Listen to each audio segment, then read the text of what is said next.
34 साल पहले वक्त ठहर गया था। देश की प्रधानमंत्री इंदिरा गांधी को उनके ही घर में गोलियों से भून दिया गया। ऐसा क्या हुआ था जो देश की प्रधानमंत्री इंदिरा गांधी को उन्हीं के आवास में गोलियों से भून दिया गया? आखिर क्यों वह सिखों के निशानों पर आ गई थी? उस वक्त में कुछ तो ऐसा हुआ था जो इंदिरा गांधी से सारे सिख नाराज हो गए थे। पंजाब में सिख आतंकवाद को दबाने के लिए इंदिरा ने 5 जून 1984 को ऑपरेशन ब्लू स्टार शुरू किया। इसमें प्रमुख आतंकी भिंडरावाले सहित कई की मौत हो गई।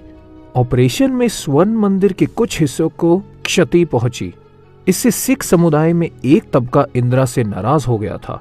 पूरे देश को हिला देने वाली इस वारदात को कुछ लोगों ने अपनी आंखों से देखा। ये भी देखा कि इसके बाद किस तरह से लोग सिखों के खिलाफ भड़के।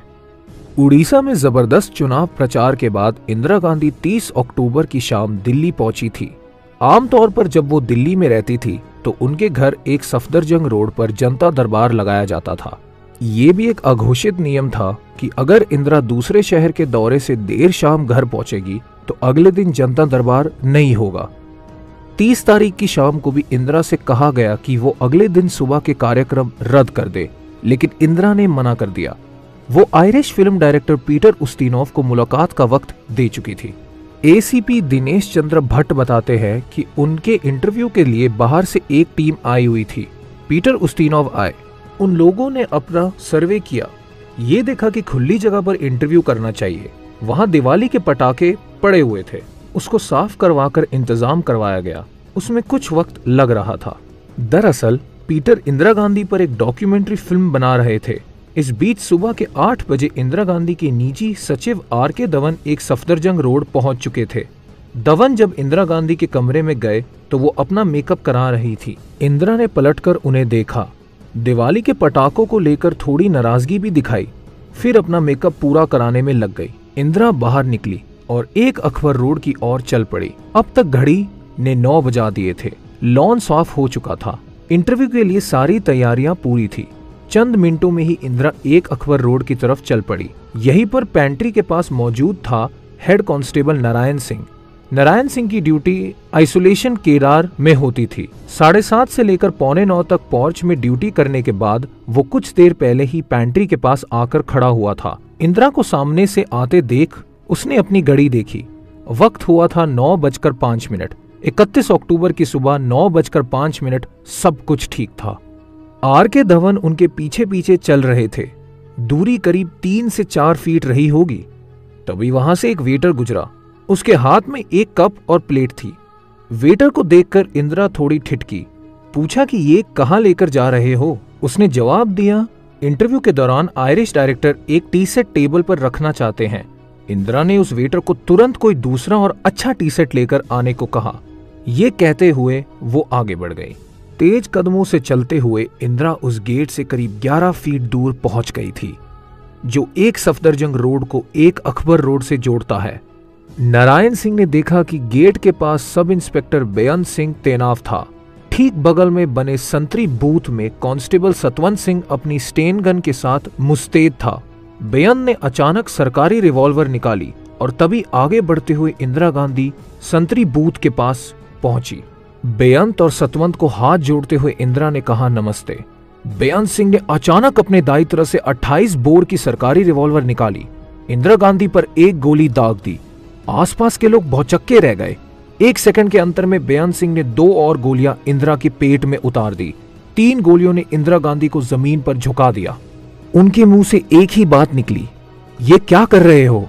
बेअंत ने क्या जवाब दिया ये शायद किसी को नहीं पता। तभी संतरी बूथ पर खड़े सतवंत की स्टेन गन भी इंदिरा गांधी की तरफ घूम गई। जमीन पर नीचे गिरती हुई इंदिरा गांधी पर कांस्टेबल सतवंत सिंह ने एक के बाद एक गोलियां दागनी शुरू कर दी। लगभग हर सेकंड के साथ एक गोली। 1 मिनट से कम वक्त में सतवंत ने स्टेन गन की पूरी मैगजीन इंदिरा गांधी पर खाली कर दी। स्टेन गन की 30 गोलियों ने इंदिरा गांधी के शरीर को भुनकर रख दिया। पीएम के लिए एम्बुलेंस तक नहीं मिली। हेड कांस्टेबल नारायण सिंह हो या आर.के. धवन, सब हक्के बक्के थे। वक्त जैसे थम गया था। दिमाग में खून जमने जैसी हालत थी। तभी बेअंत सिंह ने आर.के. धवन की ओर देखकर कहा, हमें जो करना था वो हमने कर लिया, अब तुम जो करना चाहो वो करो। वहां मौजूद सभी लोग एक झटके के साथ होश में आए। पास में खड़े एसपी दिनेश चंद्र भट्ट ने तुरंत बेअंत और सतवंत को काबू में ले लिया। उनके हथियार जमीन पर गिर गए। उन्हें तुरंत पास के कमरे में ले जाया गया। एसपी दिनेश चंद्र भट्ट कहते हैं कि उस वक्त जो हो सकता था किया गया, लेकिन हमला इतना अचानक और अनपेक्षित और झकझोर देने वाला था कि उसको रिकॉल करना थोड़ा मुश्किल हो जाता है। प्रधानमंत्री आवास पर एक एम्बुलेंस हमेशा तैनाव रहती थी, उस दिन भी थी, लेकिन उसका ड्राइवर चाय पीने गया हुआ था। अब तक छाता लेकर भौचक खड़ा रहा हेड कांस्टेबल नारायण सिंह भी हरकत में आया। उसने छाता फेंका और ड्राइवर को बुलाने के लिए दौड़ पड़ा। अकबर रोड के लॉन में इंदिरा का इंतजार करते हुए आयरिश डेलीगेशन को फायरिंग की आवाज अजीब सी लगी। फिर उन्हें लगा कि शायद फिर दिवाली के पटाखे फोड़े गए हैं। डायरेक्टर पीटर उस्तीनोव वहीं पर इंदिरा का इंतजार करते रहे। आर.के. धवन ने इंदिरा को उठाने की कोशिश की। तभी बुरी तरह घबराई सोनिया गांधी वहां पहुंची। तब तक कई दूसरे सुरक्षाकर्मी भी उस गेट के पास पहुंच चुके थे। धवन और सोनिया ने मिलकर इंदिरा को उठाया। आर.के. धवन बताते हैं कि मैंने उस वक्त एक एम्बुलेंस जो वहां रहती थी उसे बुलाया, लेकिन एम्बुलेंस नहीं आई। पता चला उसका ड्राइवर चाय पीने गया था। तय हुआ कि कार से ही इंदिरा को एम्स लेकर जाया जाए। इंदिरा गांधी का सिर सोनिया ने अपनी गोद में रखा। उनके शरीर से लगातार खून बह रहा था। इंदिरा गांधी को लेकर एम्बेसडर कार तेजी से एम्स की तरफ भागती जा रही थी। घड़ी वक्त दिखा रही थी 9:32।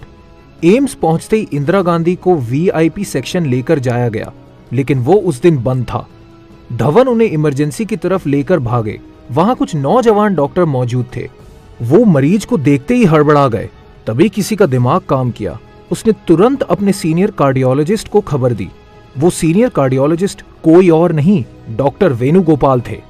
डॉक्टर वेणुगोपाल बताते हैं कि हमारे सहयोगी डॉक्टर ने बताया कि आप नीचे आ जाइए, इंदिरा गांधी को लेकर आए हैं, उनको देखना है। हम उसी ड्रेस में नीचे गए। कैजुअलिटी में जब गए थे तो हमने देखा वो एक ट्रॉली पर लेटी हुई है और काफी खून बह रहा है। इंदिरा का शरीर का तापमान गिर रहा था। इमरजेंसी में तब तक दर्जन भर सीनियर डॉक्टर जुट चुके थे। पहली कोशिश ये कि लगातार बहते खून को रोका जाए। इंदिरा के शरीर का तापमान भी तेजी से नीचे गिर रहा था। डॉक्टरों ने तुरंत उनके फेफड़ों में ऑक्सीजन पहुंचाने वाली मशीन लगाई। ईसीजी मशीन दिखा रही थी। उनका दिल मंद गति से धड़क रहा था। इसके बाद डॉक्टरों ने उन्हें हार्ट मशीन भी लगा दी। हालांकि उन्हें इंदिरा की पल्स नहीं मिल रही थी। धीरे धीरे इंदिरा की पुतलियां फैलती जा रही थी। साफ था कि दिमाग में खून पहुंचना लगभग रुक गया है। जब इंदिरा जी का लहू लहान शरीर जब एम्स पहुंचा, तब तक उनका खून बहुत बह चुका था। डॉक्टरों की टीम ने उन्हें 8वें फ्लोर के ऑपरेशन थिएटर में ले जाने का फैसला किया। हालांकि जिंदगी का कोई निशान उनके शरीर में नजर नहीं आ रहा था, लेकिन फिर भी 12 डॉक्टरों की टीम चमत्कार की आस में उन्हें बचाने की कोशिश में जुट गई। इधर बीबीसी संवाददाता सतीश जेकब भी तेजी के साथ एम्स पहुंचे। उन्हें ये तो मालूम था कि एक अकबर रोड पर कुछ अनहोनी हुई है, लेकिन वो अनहोनी क्या है ये पता करना उनके लिए बड़ी चुनौती थी। सतीश जेकब बताते हैं कि मैं गाड़ी पार्क करके लिफ्ट से ऊपर गया। जैसे ही लिफ्ट से बाहर निकला तो देखा एक बुजुर्ग से डॉक्टर मुंह से कपड़ा हटा रहे थे। ऐसा लगता था कि मानो ओटी से आए हों। मैंने पूछा, सब ठीक तो है ना? जान तो खतरे में नहीं है ना?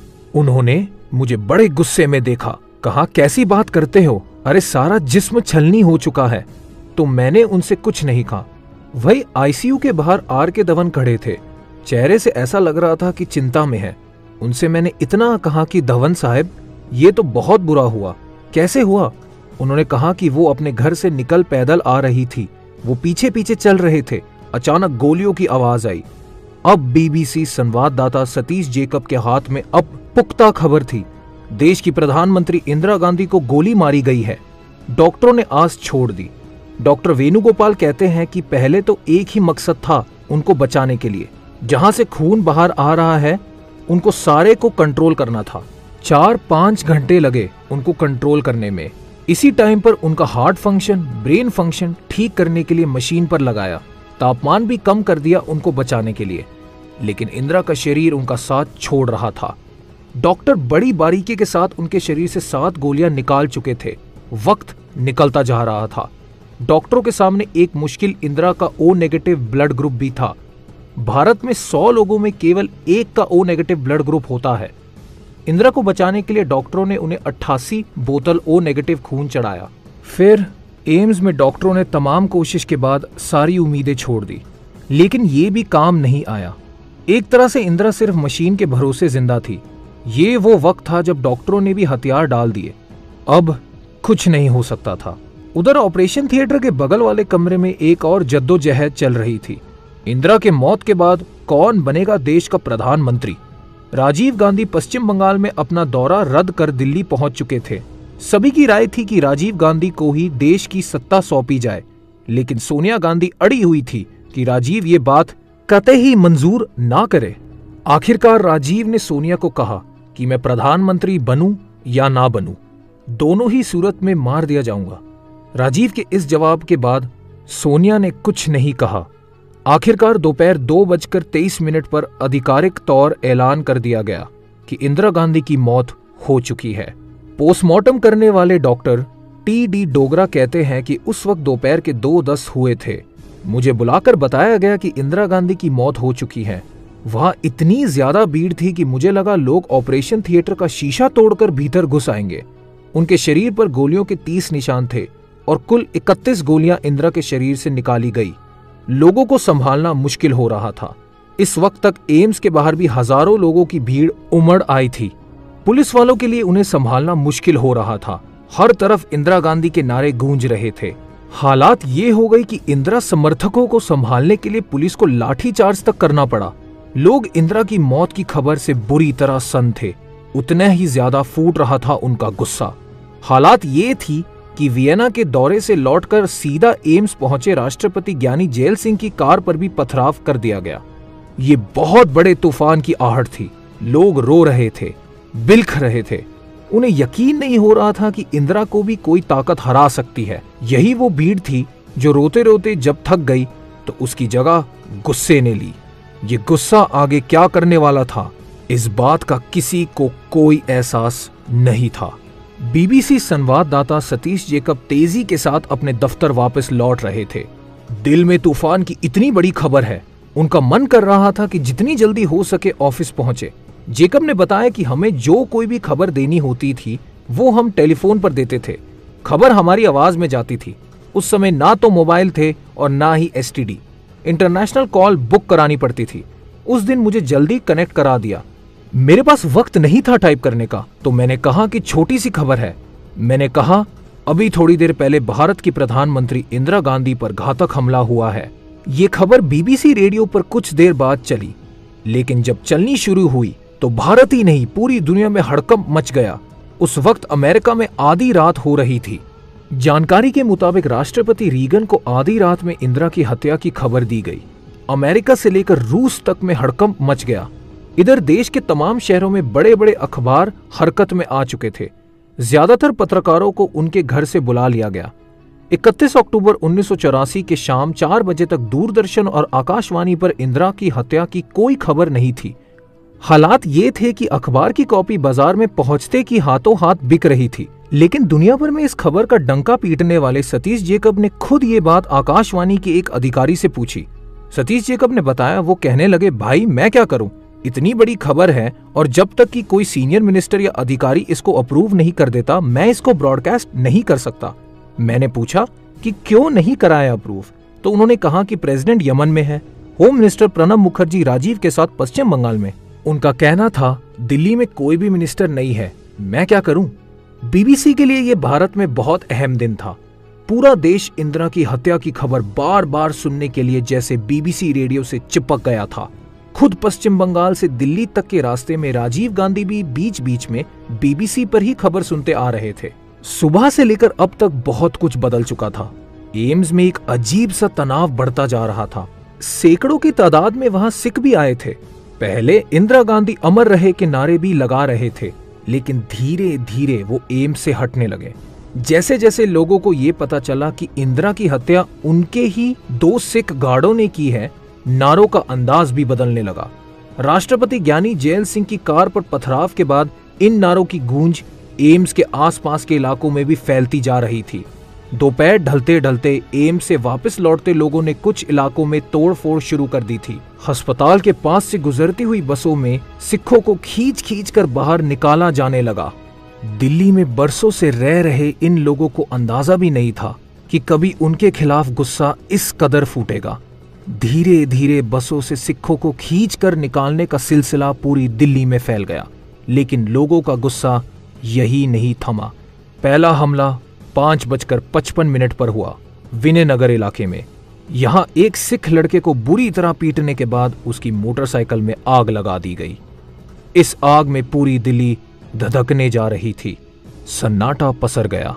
उस वक्त के हालात का अंदाजा लगाना मुश्किल है। एक के बाद एक दुकानों के शटर गिर रहे थे। इंदिरा की मौत की घोषणा के बाद पूरे के पूरे बाजारों में सन्नाटा पसर गया। सड़कों पर चल रही गाड़ियां ना जाने कहां गायब हो गई। ऐसा लगा जैसे कर्फ्यू लगा दिया गया हो। लेकिन इस सन्नाटे के बीच सिख विरोधी नारे लगातार बढ़ते जा रहे थे। 31 अक्टूबर के सूरज ने दिन भर में बहुत कुछ देख लिया था। डूबते सूरज की लाल रोशनी भी धीरे धीरे खत्म हो रही थी, लेकिन सूरज के डूबने के बाद भी लाल रोशनी खत्म नहीं हुई। जलते हुए घरों से उठती हुई रोशनी, वो भी तो लाल ही थी।